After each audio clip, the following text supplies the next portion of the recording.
Hello guys! Hello. This is for Earth signs, Virgo, Capricorn, and Taurus. Okay. Earth signs, Virgo, Capricorn, and Taurus. Tingnan natin kung anong messages, vibration, gabay energy para sa inyong lahat. Earth signs. Okay, number 8, this is false person. Okay, Earth signs, Virgo, Capricorn, and Taurus. Earth signs, Virgo, Capricorn, and Taurus. Earth signs, Virgo, Capricorn, and Taurus. Ano ba ang message? Okay. Pathway. 35-8. Okay. Earth signs. Number 8. Sinasabi ng baraha sa'yo na marami kang tao na na-encounter. It's either mga manloloko, scammer, or kung sino man ito na taong ito. Pwedeng related siya sa emotion, related siya sa pera, sa trabaho, or negosyo. But kung makikita mo, this is 88, sinasabi ng barahan na sa dalawang araw na ito, lalabas ang katotohanan. Okay? So, like for example, may scammer dyan. May scammer dyan sa paligid mo. Ngayong dalawang araw na ito, malalaman mo na yung kakilala mo pala ay scammer siya or whatever. So there's a revelation. May mga sikreto na posibleng mabunyag sa dalawang araw na ito. Okay? There's a transformation na posibleng mangyari sa buhay mo. Okay? Alright, so let's check.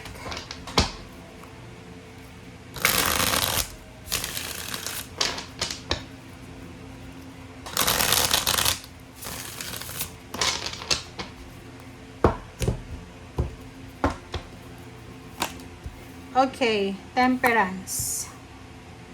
Ten of Swords.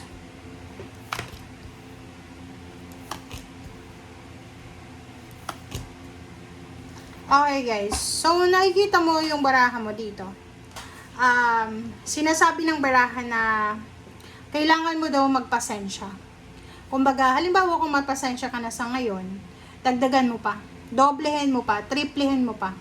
Kasi, kung ano man yung mga financial issues, emotional problems, physical health problems, mental health problems, whatever man, psychological na yan na pinagdadaanan mo, ano man na tower moment ang pinagdadaanan mo sa ngayon, bumagsak yung foundation mo, nawalan ka ng trabaho, nawalan ng mahal sa buhay, nawalan ng negosyo, nawalan ng pera, nawalan ng suporta, whatever man na nawala sa'yo, whatever man na bumagsak sa buhay mo, sinasabi ng baraha, huwag kang mag-alala. There's a rainbow after the rain, diba? So, there's a temperance there na sinasabi na ng temperance, kalma lang. Kumalma ka, kontrolin mo yung emosyon mo kasi lahat ng yan na mga masasakit na nangyari sa buhay mo sa past or sa present situation ay matatapos din yan.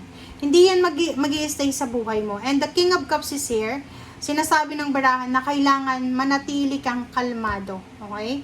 Kalmado lang. Kalma lang. Okay? Breathe in, breathe out. Whatever man na mataklasan mo, ano man na mga lihim na mabubunyag sa linggong ito, sinasabi ng barahan na just control your temper. Baka kasi makahanap ka ng kaaway, baka i-confront mo or whatever. So, kalma lang. And the tower is here. Sinasabi ng barahan na after the tower, may magbabago. Okay? So, kung ano man na marireveal ngayon, yung revelation na yan ay makakatulong para makapag-move on ka forward. Okay. Alright, so, earth signs. Let's check.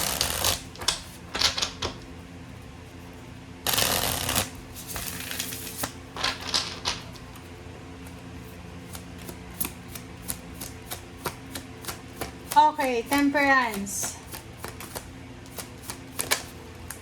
Temperance, Seven of Swords, oh. 'Di ba?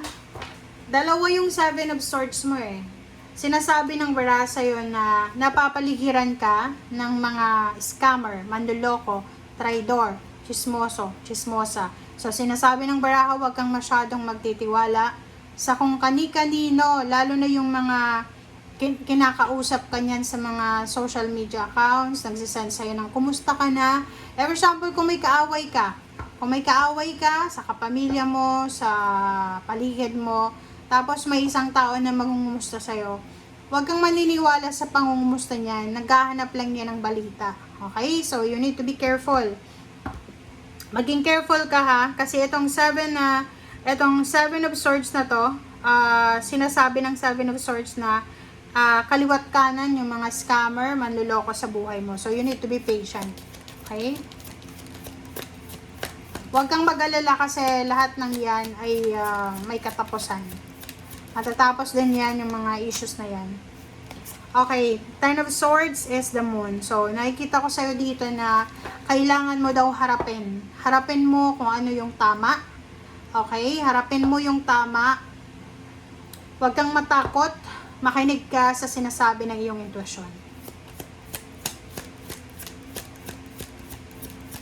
Okay, King of Cups.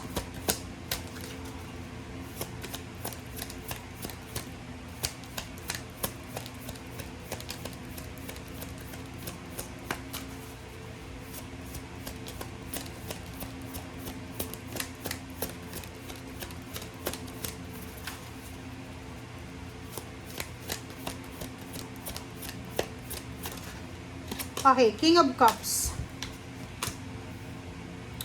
Queen of Pentacles. So, nakikita ko sa'yo dito na kumalma ka lang daw. Okay? Kumalma ka lang. And, wag kang masyadong mag-focus sa kung ano-anong mga bagay-bagay dyan sa paligid ko. Paligid mo. Kailangan mo daw mag-focus sa pagkakakitaan. So, kung halimbawa may mga drama, issue, mga toxicity sa relationship sa paligid mo, kapamilya, in-laws, friends, neighbors, or kung ano man na mga toxic na yan, huwag mong papansinin. And this week, kailangan daw na mag-focus ka lang sa kung ano yung pinagkakakitaan mo. Kasi ngayon, crisis na, 'di ba? So, crisis siya. Ang dapat na binibigyan natin ng pansin, yung kung ano yung magagawa natin para makapagtipid or mga alternatives. Yung mga issues na yan sa issue ng mag-asawa, mag-boyfriend, girlfriend, magnanay, magkapatid, magpapamilya, hindi yan dapat yung priority sa ngayon. Kasi dapat nakaset aside yan eh. Okay? Alright. The Tower.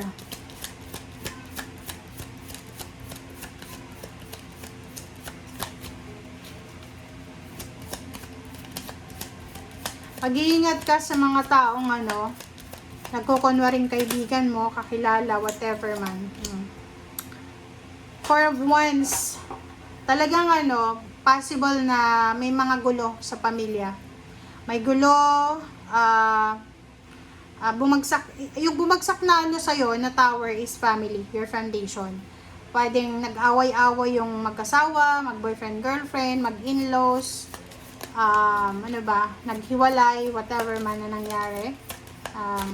Yun yung focus ngayon ng baraha mo. But, ano man yung nawala sa'yo, like for example, sinasabi ng baraha sa'yo, like, nasira man yung foundation mo, nasira man yung pamilya mo, nagkagalit-galit, nag-away-away. But the Empress is here, sinasabi ng baraha, yung Wheel of the Years here, na hindi pa naman huli ang lahat, okay? There's a time for healing. So, gagaling, maghihilom ang lahat ng sakit. So, ngayon, just focus ka lang sa kung ano yung kailangan mong gawin. Okay? Thank you guys. Bye!